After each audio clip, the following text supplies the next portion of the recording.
A partir de agora, você acompanha o programa Direito e Cidadania, na sua nova fase, agora apresentada por mim, e hoje nós temos a satisfação e a alegria de receber em nossos estúdios o Dr. Eduardo Henrique Amâncio de Souza, promotor de justiça e que será um dos responsáveis pelas eleições municipais que ocorrerão em outubro.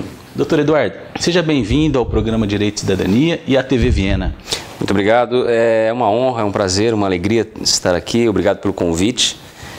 As eleições são um assunto que desperta muito interesse, é um assunto muito sensível, né? E é sempre bom a gente poder tratar desse assunto, esclarecer alguma dúvida que possa haver, ainda mais diante dessas modificações legislativas. Eu me sinto muito honrado, muito agradecido por estar aqui. Nós que agradecemos, doutor Eduardo.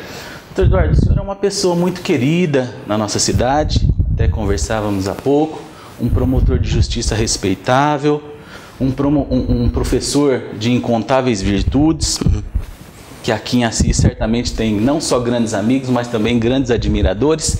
Eu gostaria que o senhor dissesse um pouquinho para os nossos telespectadores quem é o Dr. Eduardo Amâncio. Bem, agradeço muitíssimo esses elogios, são muito mais generosidade de quem elogia do que merecimento de quem os recebe. A minha carreira começou em 1989 no Ministério Público, né? Eu sou formado em Direito na Instituição Toledo de Ensino, Presidente Prudente.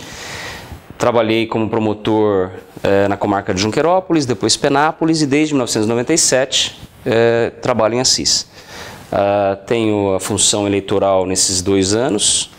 É uma função que ela vai sendo trocada a cada 2 anos, vão se alternando os promotores.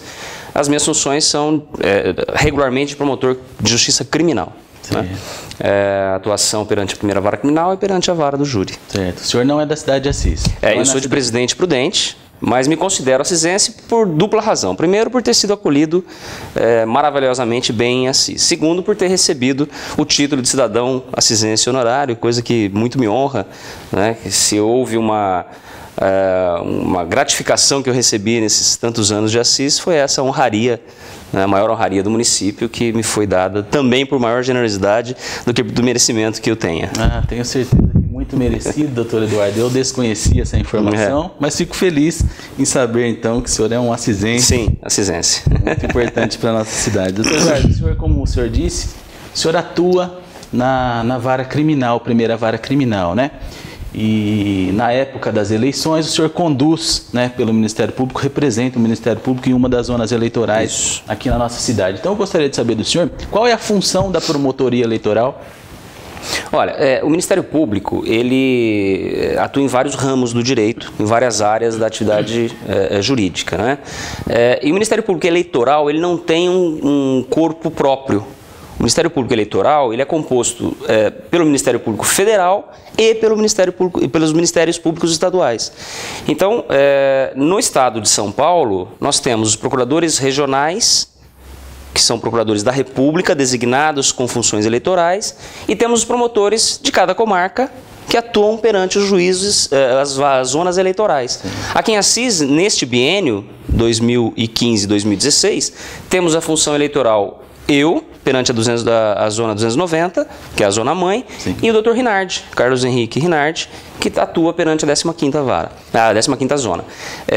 Nós temos, na verdade, embora cada um atue perante uma zona eleitoral, a gente procura sempre ter uma atuação homogênea, uma atuação conjunta, para evitar que haja entendimentos divergentes, né, e haja uma atuação efetivamente homogênea. Certo. E como que é essa divisão da 290? Na verdade, há uma designação, né? Nós somos promotores, atuamos por delegação do Ministério Público Federal. Certo. A cada biênio são indicados promotores tantas quantas zonas eleitorais haja na comarca, e aí o Procurador Regional da República designa quem vai atuar perante uma zona eleitoral, quem vai atuar perante a outra. Mas quando eu diz a divisão, por exemplo, nós temos a cidade, por exemplo, de Chaporã ou Tarumã, elas pertencem a uma dessas zonas eleitorais? Chaporã e Assis pertencem a 290, Tarumã, Florínia e uma parte da comarca de Assis pertence à 15ª. Importante. Então pega uma região grande. Uma região grande. É uma região grande. Nós temos 4 municípios na comarca, são os mesmos municípios que integram as zonas eleitorais. Tá certo. Recentemente nós tivemos uma modificação na legislação eleitoral que passará a vigorar agora, já para as eleições de outubro. Eu gostaria gostaria de saber do senhor se essa reforma melhorará o sistema político atual. Na verdade, é difícil você imaginar que só a modificação da lei vá trazer uma modificação política ou da própria sociedade, né? É claro que a alteração legislativa, ela provoca alteração de comportamento porque as pessoas têm que se ajustar à mudança da lei, né? Mas mais do que uma reforma, mais do que a reforma da legislação, na minha visão, é preciso que haja uma modificação do comportamento das pessoas em relação à política, né? As modificações elas foram muito profundas, né? Trazidas por duas leis de 2013 e 2015, com alterações importantes na questão da propaganda eleitoral, questão dos gastos de campanha principalmente, e isso certamente vai provocar uma modificação do modo de fazer a campanha política, a campanha eleitoral. Agora, o que é o mais importante, me parece, né? Que haja uma modificação no pensamento das pessoas, né? Que as pessoas que vão se entregar à prática da política partidária, da política na ocupação de cargos eletivos, as pessoas precisam ter em mente que são servidores públicos, né? Então, como em todo ramo da atividade humana, nós temos políticos que se dedicam a procurar o bem comum e atuar em prol do país, da cidade, do estado onde militam, mas temos maus políticos, né? Como temos maus promotores, maus juízes, maus delegados, maus médicos, maus advogados, enfim, né? Bons e maus, faz parte da espécie humana. Infelizmente, a existência desse viés em que o sujeito não pratica o bem, não é? Então, o político é aquele que pensa que vai se locupletar, que vai entrar num cargo público, ser eleito para um cargo público para satisfazer os seus interesses pessoais, esse aí ele tem que mudar o seu pensamento, né? Porque os tempos mudaram. Sem dúvida. A gente vê essas operações que estão colocando na cadeia gente que faz a malversação do dinheiro público. É um sinal inequívoco de que as coisas vão mudar. Então, a reforma eleitoral, trazida principalmente pela Lei 13.105, ela provoca uma modificação na relação das empresas, por exemplo, com a política, né? Você não pode mais ter doação de pessoas jurídicas para campanhas eleitorais, né? Então, isso provoca uma alteração no comportamento das pessoas. Tomara que isso seja mesmo o princípio de uma modificação do modo de fazer política das pessoas que vão ocupar os cargos eletivos. Certo. É a questão da ética na política, né, doutor Eduardo? É o que a gente conversava há pouco, né? Exatamente. A Ordem dos Advogados do Brasil, sempre preocupada com as questões eleitorais, criou uma comissão e para cada eleição ela destina alguns palestrantes exatamente para tratar desse assunto. Para o Ministério Público existe algum órgão, alguma atuação nesse sentido? Eu sei que o senhor recentemente esteve num encontro com os presidentes de partido e lá certamente dissera para eles com certeza alguma coisa a respeito da ética. Então eu gostaria de saber se por parte do Ministério Público há na verdade assim, né, a nossa atuação ela fica meio no fio da navalha, né? Não há possibilidade de nós realizarmos como hoje na entrevista, né, nesse bate-papo, não posso falar sobre questões concretas, não é? Porque depois eu vou ter que atuar nos processos, não é? Então a gente tem essa preocupação de divulgação, de esclarecimento, mas com muito cuidado para não abordar questões concretas, para não vincular depois numa atuação processual, né? É muito importante que não apenas haja a reunião com pessoas ligadas aos partidos, mas com a própria população, né? Para que haja aí o esclarecimento dessas questões. O Ministério Público não faz nas comarcas essas reuniões de um modo geral, né? Existe sim algumas situações em que nós participamos de reuniões, mas é uma situação um pouco complicada por essa questão de questões concretas, de questões mais gerais. Tá certo. Doutor Eduardo, eu gostaria que o senhor dissesse aos nossos telespectadores o que será permitido, o que serão permitido nas eleições de outubro, a respeito da propaganda eleitoral, se é permitida no rádio, na internet, na televisão. Então, eu gostaria que o senhor dissesse em breves palavras o que será. Na verdade, assim, as regras são muito detalhadas, não é? Não é possível de abordar todos os temas, obviamente, mas basicamente nós temos as restrições que já havia na eleição passada, né? Não vai haver possibilidade de realização de campanhas através de outdoor, não serão permitidos showmícios, não vai poder haver artista animando comício, não pode trio elétrico nos comícios, a não ser para a questão de sonorização dos eventos. Houve redução dos cartazes, das placas ou painéis de propaganda eleitoral. O que a gente percebe é que a legislação, com essa alteração que ela teve, inclusive pela redução do prazo de campanha, né? A campanha eleitoral era só permitida a partir do dia 16 de agosto, quer dizer, é pouco tempo em relação à eleição, que é dia 2 de outubro, né? Então você tem 15 dias de agosto e mais o mês de setembro, né? São 45 dias aproximadamente de campanha eleitoral. Tudo indica que a internet vai ser o meio a ser utilizado para essa campanha eleitoral. Tudo indica que a internet, ao contrário do que vinha acontecendo nas eleições passadas, que era um meio complementar de campanha, vai se tornar o meio principal. Pela rapidez, pelo alcance de gente. O candidato pode usar redes sociais, pode usar Facebook, Twitter, pode usar Instagram, WhatsApp, não é? Quer dizer, então, esses meios de comunicação, claro que pode usar dentro das regras que estão estabelecidas pela Lei 9.504 de 97, com a modificação da Lei 13.105. Mas o meio que me parece que para o futuro vai ser o meio de campanha. A internet será decisiva. Não tenho dúvida. E para o bem e para o mal. Não é? Porque do mesmo jeito que a internet serve para você divulgar suas ideias e alcançar um público muito maior, em pouco tempo, não é? Uma publicação no Facebook de alguém que tenha lá milhares de seguidores, ela atinge todas as pessoas, não é? Ao passo que você fazer uma campanha distribuindo santinho, quantas pessoas você consegue entregar santinho no mesmo período que você, é muito inferior, não é? Então a internet vai ser esse meio, para o bem, nesse sentido, mas também tem a questão dos ataques à honra, né? Da criação de perfis falsos, da criação de gente para criar boatos, inverdades, divulgar inverdades. Então os candidatos, no meu modo de pensar, vão ter que estar muito atentos em relação a isso. Tanto para expressar ideias sem realizar ataques, quanto para, eventualmente, se for o caso, obviamente, combater inverdades que levantem contra a sua pessoa. Então, não sei como é que os partidos estão se organizando na nossa comarca para resolver essa questão relacionada à internet. Mas me parece que o foco tem que ser a internet, né? Tem que criar equipes para poder monitorar o tempo todo se não estão inventando histórias, se não estão criando perfis falsos para levantar inverdades, divulgar inverdades, né? Combater essas inverdades, que é sempre difícil, né? Sempre difícil você desmentir alguma coisa, né? E ao mesmo tempo fazer propaganda eficiente usando a internet dentro das regras. Sem dúvida, é um assunto certamente muito apaixonante, né, doutor Eduardo? Eu acho que é por isso que às vezes aqueles que são os políticos mesmo entram com tudo nas campanhas. Eu acho que é em razão desse modo, né, que se apaixona realmente pela política. Mas nós vamos para um breve intervalo e retornaremos em instantes.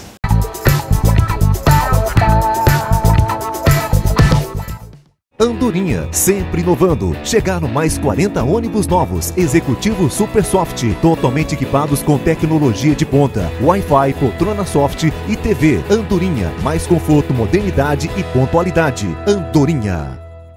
Chegou a cerveja burguesa. E para comemorar, um brinde a quem nunca fura com os amigos, aconteça o que acontecer. A quem sempre dá um jeito. Ao cara que você jura que tá bem de vida. Ao sexo frágil. A quem se hidrata depois do jogo. E finalmente, um brinde a uma cerveja que você tem que provar. Burguesa, um brinde a você. E a quem não bebe e dirige. Beba com moderação.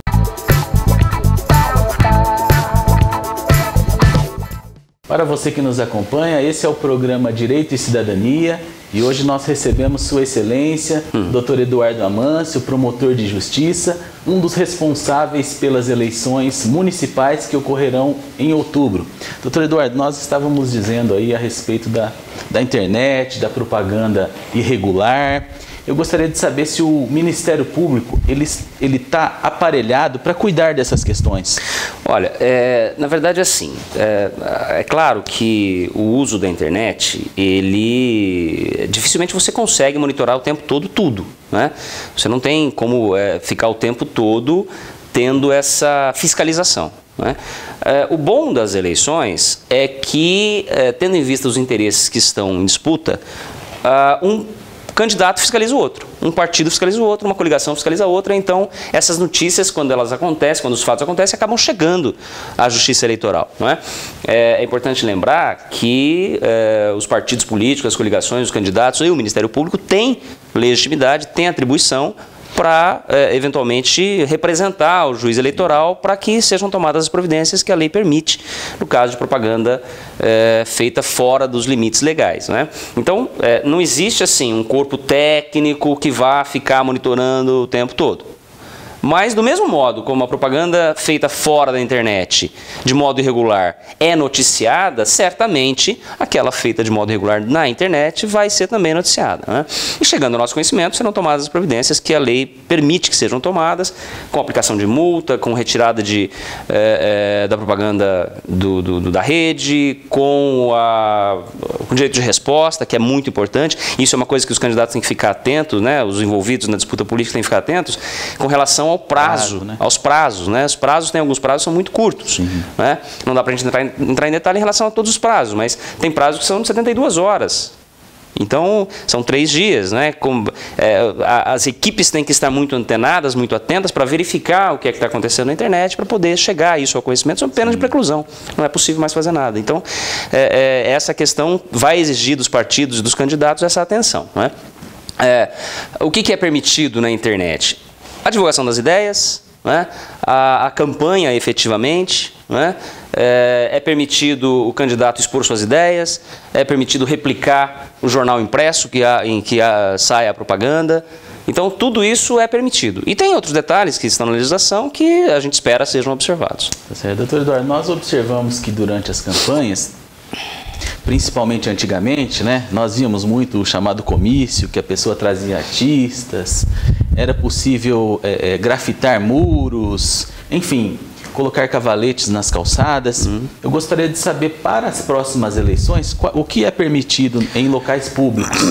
Na verdade, sim. Em locais públicos só é permitido colocar mesa para distribuição de material e o uso de bandeiras ao longo das vias. Isso em locais públicos, isso é permitido. Desde que não atrapalhe o trânsito, desde que não atrapalhe o fluxo de pessoas e veículos, isso é permitido. Pintar muros, pintar fachadas, colar plástico, nada disso é permitido. Mesmo em veículos, existe limitação para a divulgação das candidaturas. Não pode haver o que havia antigamente, que era aquele envelopamento dos automóveis, né? O material gráfico teve redução também, não é? O painel pode ter meio metro quadrado, reduziu, se não me engano, eram 4 metros ou 2 metros quadrados da eleição passada para essa, houve uma redução. Então, perceba que tudo caminha, ou tudo encaminha a campanha para a internet, né? Você tem um prazo menor, 45 dias, e com restrições maiores para a propaganda física. Você não pode pintar muro. Os papéis, os painéis que você pode dispor são menores. Os carros você tem que também seguir tamanhos menores. Então, tudo leva a crer que a internet vai ser realmente a ferramenta de campanha mais importante. Isso certamente deixará a nossa cidade mais limpa, né? Tomara. Menos poluição visual, né, doutor Eduardo? Isso fará bem para todos. E também tem a questão do limite dos gastos de campanha, né? Sim. Isso é uma coisa muito séria e os partidos, tomara, tenham se preparado para isso. Né? Existe a previsão de prestação de conta através da internet. Existe a obrigação de divulgação quase imediata do recebimento de recursos. Né? Todos os recursos têm que ser identificados. Houve a proibição legal da doação a campanhas eleitorais por parte das pessoas jurídicas. Não há possibilidade mais, quer dizer, só doação de pessoa física. A pessoa física tem a limitação de 10% do seu rendimento bruto no ano anterior declarado no imposto de renda para doar. O candidato não pode gastar o seu próprio dinheiro de modo ilimitado, ele também tem que respeitar o limite de gastos. Então, tudo isso talvez contribua para efetivamente aí uma limpeza maior das vias públicas. A gente tomara que os partidos se convençam de que aquela prática que a gente infelizmente viu nas últimas eleições, na véspera, na noite da eleição, quando já é proibido, a cidade é inundada por aqueles papeizinhos que acabam até eventualmente santinho, né? Que acaba até provocando acidentes, gente que escorrega naquilo e machuca a perna, machuca braço, enfim, tomara realmente que a cidade seja menos emporcalhada com esses papéis que na verdade são inúteis, né? Acho pouco provável que alguém vai deixar para resolver na última hora e vai pegar do chão um santinho para escolher um candidato, seja prefeito, seja vereador. Sem dúvida. Doutor Eduardo, o senhor acha que com essas modificações, então, a redução do tempo da campanha, a limitação de gastos, né? Talvez aí igualando todos os candidatos, isso melhorou a questão da isonomia na política? O senhor acredita? A limitação dos gastos, me parece que ela traz um equilíbrio maior para a disputa, né? Você traz traz o valor para baixo. Né, porque antes não tinha limite, né? Então você podia gastar o que fosse. Com a limitação, você tem aí um maior equilíbrio. É claro que o nosso limite, por exemplo, o Assis, o candidato a prefeito, pode gastar, segundo a tabela divulgada ontem pelo TSE, até R$208 mil. Tem gente que vai ter, eventualmente, R$208 mil para gastar. Tem gente que talvez não tenha nem metade disso. Então, ainda vai haver um desequilíbrio. Sim. Agora, traz certamente uma redução significativa de aporte financeiro para as campanhas eleitorais, né? Só o fato de você impedir que as empresas doem, se você pensar que são só as pessoas físicas, se você pensar que nós estamos atravessando uma crise econômica, é difícil você imaginar que alguém que muita gente vá doar dinheiro para a campanha eleitoral. Até talvez pela descrença na política, né? Quem vai... Na verdade, acho que as pessoas enfrentam realmente essa descrença que o senhor menciona, né? Mas a gente não pode desacreditar, né? Eu acho que as pessoas têm que se envolver cada vez mais com a política, no sentido de conhecer os candidatos, depois da eleição não esquecer em quem votou. Isso é muito triste. Quando vão se aproximando das eleições, principalmente nas eleições gerais, né? Deputado, senador, vão fazer entrevistas na rua e perguntam quem você votou na eleição passada. O sujeito não lembra. Quer dizer, então o exercício da cidadania fica limitado ao dia da eleição. Vota no fulano e depois não lembra mais quem votou. Então isso é muito triste, né? Doutor Eduardo, no dia da eleição é permitida a propaganda eleitoral? Não é permitida a propaganda eleitoral.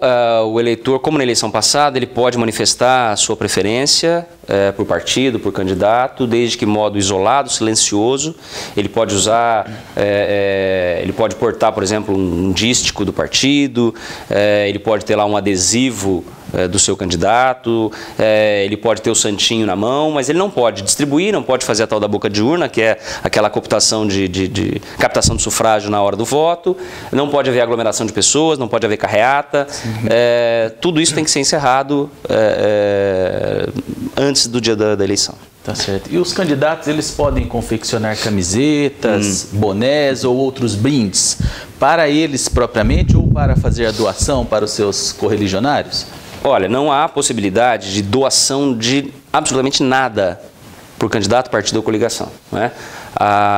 Nada que represente vantagem para o eleitor, por menor que seja, pode ser distribuído na campanha eleitoral. Caneta, chaveiro, boné, camiseta, nada disso é permitido que seja doado, que seja entregue como material de campanha. Né? É preciso que fique bem claro que a lei ela permite que haja eventos para arrecadação de fundos ou a comercialização de bens para arrecadação de fundos. A legislação expressamente prevê isso. Mas tem todo um regramento, tem comunicado da Justiça Eleitoral que vai ser feito, onde vai ser feito, como vai ser feito. É possível que haja fiscalização da Justiça Eleitoral, mas veja, comercialização. A doação de qualquer coisa que represente vantagem para o eleitor está proibida. Ok. Bom, doutor Eduardo, o assunto é realmente apaixonante. Nós vamos até quebrar o protocolo para fazer mais um bloco. Então, fiquem ligados que voltamos em instantes.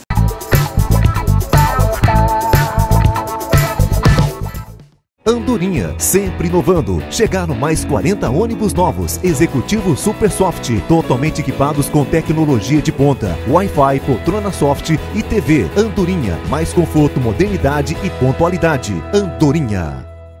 Chegou a cerveja burguesa. E pra comemorar, um brinde a quem nunca fura com os amigos, aconteça o que acontecer. A quem sempre dá um jeito. Ao cara que você jura que tá bem de vida. Ao sexo frágil. A quem se hidrata depois do jogo. E finalmente, um brinde a uma cerveja que você tem que provar. Burguesa, um brinde a você. Ah, e a quem não bebe e dirige. Beba com moderação.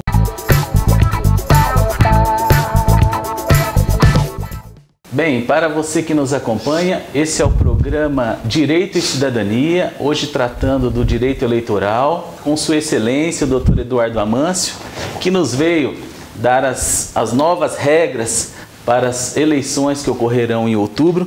Dr. Eduardo, retornando ao nosso assunto, nós tratamos aqui de diversas questões eleitorais. Eu gostaria de saber, na opinião do senhor, o que seria mais necessário para que haja realmente a ética na política, para que haja uma igualdade entre os candidatos, enfim, para que a política seja melhor elaborada no Brasil? Olha, é bastante complexo, né? Talvez eu não tenha essa resposta no sentido de como é que vão se resolver os problemas, quem dera tivesse. Mas eu penso que a mudança de comportamento, no modo de fazer a política, ela vai... Nós vamos chegar um dia a ter a condução política do país centrada na procura do bem comum. Né? Eu acho que todo agente público, todo servidor público, ele tem que ter em mente isso, né? Que temos que procurar o bem comum, sendo esse bem comum o bem-estar de todos, uma boa condição de saúde, de educação. Então, e como é que isso se resolve na eleição? Há necessariamente que haver uma melhor conscientização das pessoas, tanto dos eleitores quanto daqueles que serão eleitos, para que a política seja feita com essa visão. No meu modo de pensar, né, com essa finalidade, né, alcançar o bem comum, gastar bem o dinheiro público. Infelizmente, nós temos ainda algumas pessoas que atuam no ramo político, no ramo do serviço público, com a ideia de que o dinheiro público é dinheiro de ninguém e todo mundo pode meter a mão. Infelizmente, a gente vê essa questão da Operação Lava Jato, né, e outras operações que são realizadas, outras atuações da Polícia Federal, Ministério Público e Ministério Público e Poder Judiciário, né, porque não é só a Polícia Federal que atua, né, a gente vê as operações da Polícia Federal, mas nós temos a Polícia Militar, a Polícia Civil, que realizam também atuações muito importantes, né. Cada dia a gente surpreende, porque a impressão que fica é que onde puser a mão vai descobrir um mal feito, né? Isso é muito triste. Mas, por outro lado, renova de esperança no sentido de que as coisas estão mudando, né? Ninguém mais está ficando impune, graças a Deus, né? Porque o que mais desassossega, o que mais desanima é essa sensação de impunidade, né? Eu sempre digo aos meus colegas, né, isso, que a gente não pode permitir que as pessoas tenham a impressão de que, como se diz, né, não dá em nada. Né? Não pode ter essa impressão. As pessoas têm que ter consciência de que as coisas têm consequência. Né? O que se faz vai ter consequência, para o bem e para o mal. Né? Então, acho que a partir do instante que houver uma modificação de comportamento, nesse sentido, de tratar a coisa pública com respeito, lembrando sempre que ela é um meio para alcançar o bem comum, eu acho que aí nós teremos uma modificação séria do trato no Brasil. Tá certo. Doutor Eduardo, nós tivemos aí também recentemente, fruto de um apoio popular de instituições como a CNBB e a Ordem dos Advogados do Brasil, que deu origem à chamada Lei da Ficha Limpa, que já teve aplicação no nosso ordenamento jurídico na última eleição e certamente agora talvez com maior estrutura. Eu gostaria de saber do senhor, na sua opinião, os progressos que essa lei trouxe para o Brasil e como o Ministério Público está aparelhado para eventualmente impugnar aquelas candidaturas que não estejam de acordo com a lei. A lei da ficha limpa, que na verdade é a lei complementar 64/90, com as alterações que foram trazidas em 2010, né, salvo engano, ela criou, a lei 64/90, ela traz uma série de barreiras a pessoas que têm envolvimento com atos de improbidade administrativa, com atos de indignidade, com atos criminosos, né? Então há uma série de barreiras. O grande problema, doutor Ricardo, que eu vejo, assim, não apenas o Ministério Público deveria estar preocupado com isso, a OAB, a CNBB, mas eu acho que tem que ter a preocupação dos próprios partidos políticos, né? Sim. E foi isso que eu falei na reunião com os partidos. O primeiro filtro tem que ser do próprio partido político da coligação. Sem dúvida. Não é? Se eu vou escolher um candidato que tem lá uma questão a ser resolvida no âmbito da efetiva materialização da candidatura dele, vai criar uma incerteza. Eu não sei se o fulano vai poder ser candidato ou não. O partido político já sai um pouco atrás na disputa. Porque primeiro não é apenas fazer a campanha eleitoral. Primeiro eu vou ter que resolver o problema jurídico para depois fazer minha campanha eleitoral. Ainda que eu possa fazer a campanha eleitoral sub júdice, isso cria uma insegurança jurídica para os eleitores e inclusive para os apoiadores da campanha. Não é? Porque se eu vou apoiar uma campanha eleitoral, uma campanha política, eu quero ter certeza que esse meu candidato vai poder representar o grupo político do qual eu faço parte. Como é que eu vou apostar minhas fichas num candidato que talvez não possa ser empossado no cargo ao qual ele está se candidatando? Então, o primeiro filtro tem que ser do grupo político, do partido político. Escolher nas convenções gente que vai efetivamente poder ser candidato. Ah, mas a gente não sabe porque é uma questão que na justiça... Bom, se já está a dúvida, talvez seja melhor, então, uma escolha diferente. Se isso depende de uma decisão judicial, já estou na incerteza. Então, acho que o primeiro filtro tem que ser aí. Apostar as fichas em gente que não tem problema com a ficha limpa. Como é que o Ministério Público está aparelhado para isso? O prazo é curto. Nós temos um prazo muito curto para apresentar as impugnações. Nós estamos reunindo já certidões, né, de todas as pessoas que são, a gente vê na imprensa aí, que são candidatos, pré-candidatos, nós já estamos reunindo certidões para, uma vez apresentada efetivamente o pedido de registro de candidatura, a gente apresentar a impugnação. Certo.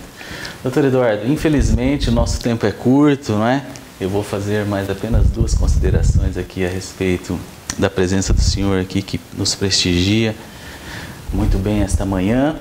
Doutor Eduardo, o senhor, como eu disse, o senhor é uma pessoa muito querida e certamente aí com 27 anos de profissão no Ministério Público já realizou muitos sonhos. Eu gostaria de saber do senhor se ainda o senhor tem algum sonho a realizar. Rapaz, que pergunta, hein? Todo mundo tem que ter sonho, né? A gente não pode perder jamais essa expectativa de querer sempre realizar coisas boas, né? Eu não sei te dizer se eu tenho um sonho específico, né? Depois fiquei pensando a respeito dessa questão de ter um sonho, né? Eu tenho talvez o sonho de ver minha filha realizada profissionalmente, com sucesso na vida. Acho que talvez seja esse o principal desejo que eu tenho para a minha vida, né? Na minha profissão, eu me sinto bastante realizado. Não dá para dizer completamente, porque a vida segue. Doutor, nós percebemos pela sua condução, pelo modo como o senhor trata os jurisdicionados, as pessoas que te procuram, os advogados, os servidores do Poder Judiciário, nós percebemos realmente que o senhor é um homem realizado na profissão. Mas por isso eu fiz essa pergunta para ver se o senhor teria mais algum sonho aí a ser realizado. Eu agradeço as suas palavras elogiosas, doutor. Na verdade, a gente procura tratar todo mundo com respeito, porque é o mínimo que se exige, é tratar as pessoas com respeito, né? Sem dúvida. Doutor Eduardo, eu gostaria de deixar os microfones da TV Viena à disposição do senhor, assim como o senhor dissesse também para aquele cidadão que é preocupado com os destinos da nossa cidade, do nosso país, como ele faz para contatar o Ministério Público para eventualmente fazer as suas denúncias. Tá. O Ministério Público ele atua no Fórum de Assis, na rua Dr. Lício Brandão de Camargo, número 50. Nós temos o atendimento ao público que é realizado todos os dias, segunda a sexta, das 13 às 17 horas. E depois das 17 às 19, com uma restriçãozinha de horário. Mas também temos os contatos através do telefone, o 3322-5500, o 3322-8391, que são os telefones da promotoria. Pessoalmente ou por telefone, nós recebemos as notícias de infrações, notícias de crime, atendimento ao público, de modo geral.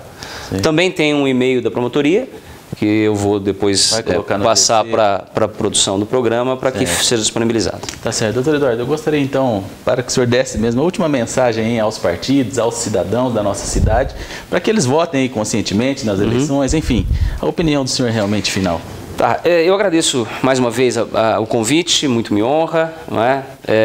E eu espero que as eleições transcorram de um modo limpo, de um modo democrático, que as pessoas possam formar a sua convicção para a escolha do candidato a vereador, do candidato a prefeito, do modo mais tranquilo, do modo mais consciente possível, né? Que pesquisem a vida dos candidatos. Né? Porque também tem um outro filtro, que é o filtro da urna, não é? Se o candidato ele é ficha suja, ou se ele passou na barreira, se, enfim, tem ainda a barreira da urna. Né? O eleitor ele tem o poder de escolher o melhor candidato, aquele que não tem envolvimento com atos de improbidade, com atos criminosos, enfim. Né? E que o eleitor, uma vez escolhido o seu candidato, ele depois fiscalize, ele participe da vida democrática do município, né? Atuando, presenciando, assistindo às sessões da Câmara de Vereadores, enviando suas reclamações ao prefeito, cobrando do prefeito, cobrando do vereador as promessas de campanha. Né? Participe efetivamente da vida democrática, não apenas no dia 2 de outubro, no dia da eleição, e depois se esqueça completamente da sua condição de eleitor, da condição de participante da vida política. Sem dúvida. Doutor Eduardo, eu gostaria de agradecer imensamente a sua presença. O senhor não sabe o tanto que me alegrou com a sua presença aqui nesse programa, porque, aliás, é o meu primeiro programa. Puxa vida. Eu estou aqui a substituir o nosso apresentador oficial, que é pré-candidato, e, portanto, não pode aparecer na televisão. Então, eu gostaria realmente de agradecer a sua presença, dizer da minha felicidade em recebê-lo aqui e dizer que a TV Viena está à disposição do senhor e do Ministério Público. Opa. Viu? Ok. Bem, chegamos em mais um final do programa Direito e Cidadania. Estaremos aqui à disposição, mandem as suas questões para que a gente possa encaminhar para o Dr. Eduardo Amâncio. E até a próxima, se Deus quiser. TV Viena, você está aqui.